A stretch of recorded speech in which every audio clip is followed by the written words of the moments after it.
Alexandre.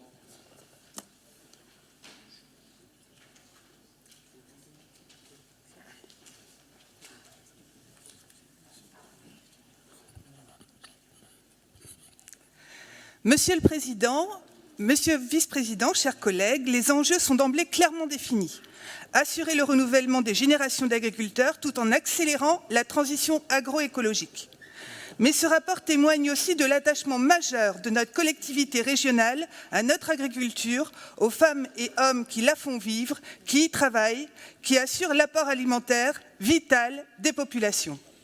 Car à l'aune des différentes crises que nous traversons, qu'elles soient géopolitiques ou sanitaires, nous percevons avec beaucoup d'acuité le caractère impératif de la souveraineté alimentaire.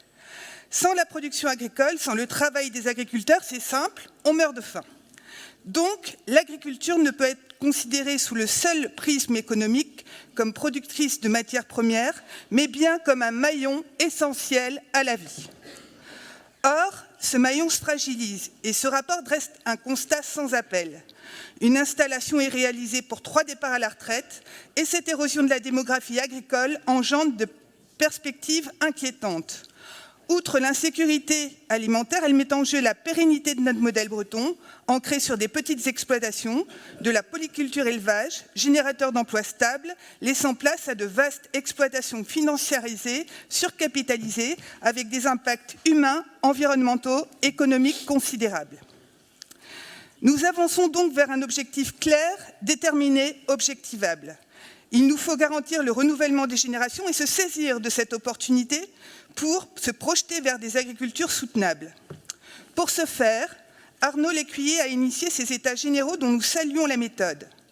Sur les propositions formulées, quelques remarques. Le volet foncier constitue la pierre angulaire de l'objectif de transmettre et d'installer.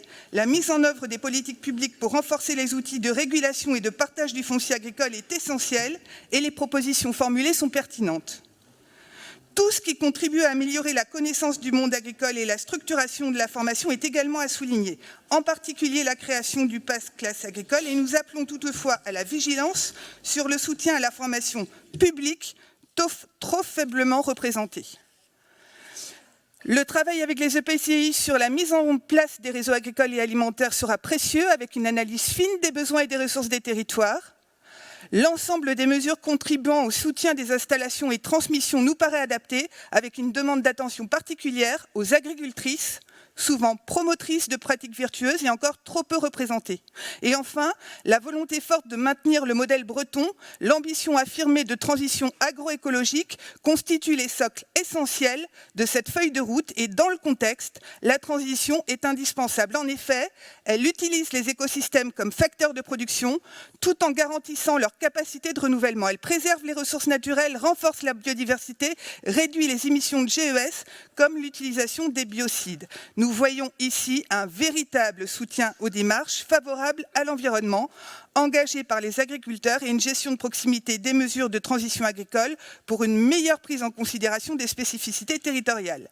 L'ambition de la région est claire, mais placée sous la contrainte d'une PAC recentralisée. Nous avions tous les atouts pour accéder à la régionalisation complète de la PAC et la région a porté cette volonté fortement. La maîtrise des enveloppes PAC permet de flécher les aides en fonction des modèles que nous cherchons à promouvoir. Ici, en Bretagne, nous avons des enjeux environnementaux spécifiques qui appellent des réponses tout aussi spécifiques.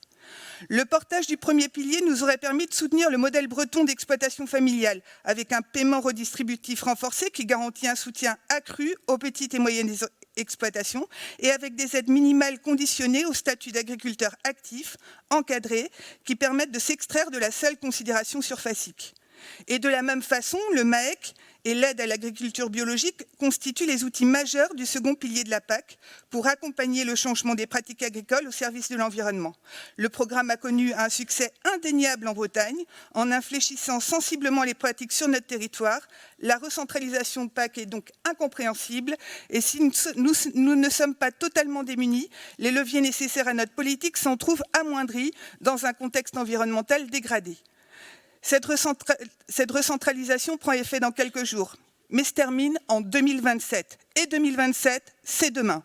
Compte tenu des enjeux et de nos spécificités territoriales, il semble indispensable que très rapidement, notre Assemblée se positionne en faveur d'une nouvelle demande forte de régionalisation de la PAC. Dans les contraintes qui s'exercent sur notre écosystème breton, je veux aussi évoquer les politiques européennes. Renouveler les générations d'agriculteurs suppose qu'ils puissent vivre dignement de leur travail. Ça n'est pas le cas. Actuellement, les prix agricoles sont trop bas pour permettre aux paysans de vivre de leur métier, et ce depuis des années. Et les pressions qui s'exercent sur eux ne cessent de s'accroître. Le renchérissement du prix de l'énergie les place en grande difficulté, car ils ne parviennent pas à répercuter l'augmentation de leurs coûts de production jusqu'aux distributeurs. Parallèlement, la Commission européenne soutient une politique libérale très impactante. Elle conclut et signe avec les pays tiers des accords de libre-échange sur fond de dumping social, fiscal, environnemental. Or, cette politique prive les paysans d'un revenu décent et fragilise l'installation des jeunes agriculteurs. Après le Canada, la Nouvelle-Zélande, un accord avec l'Australie se prépare encore et la semaine dernière, la Commission européenne a conclu un accord de libre-échange avec le Chili. S'il entre en application, il favorisera les importations de viande en provenance du Chili alors que la France n'en a pas besoin. On se demande si la France fait véritablement le choix de la souveraineté. Pour la durabilité, certainement pas, car ces importations massives et inutiles de viande et de produits laitiers, avec le maintien de la chaîne du froid sur des jours et des kilomètres, génèrent un bilan carbone désastreux. Pour conclure, l'agriculture bretonne, qui crée 70 000 emplois en Bretagne, assure aussi une mission nourricière vitale. Elle dispose de singularités, notamment sur ce format d'exploitation familiale. L'important est de favoriser une agriculture durable, respectueuse des femmes et des hommes, rémunératrice du travail paysan et respectueuse de l'environnement. Notre Assemblée s'y emploie de toute force dans son champ de compétences et dans la limite des leviers à sa disposition. La régionalisation de la PAC permettrait une répartition plus distributive des aides en privilégiant les exploitations familiales de développement durable et biologique. La reconquête de ces leviers est un enjeu essentiel pour les agriculteurs, pour l'environnement, pour l'ensemble de notre territoire. Et ce combat s'engage maintenant. Merci beaucoup.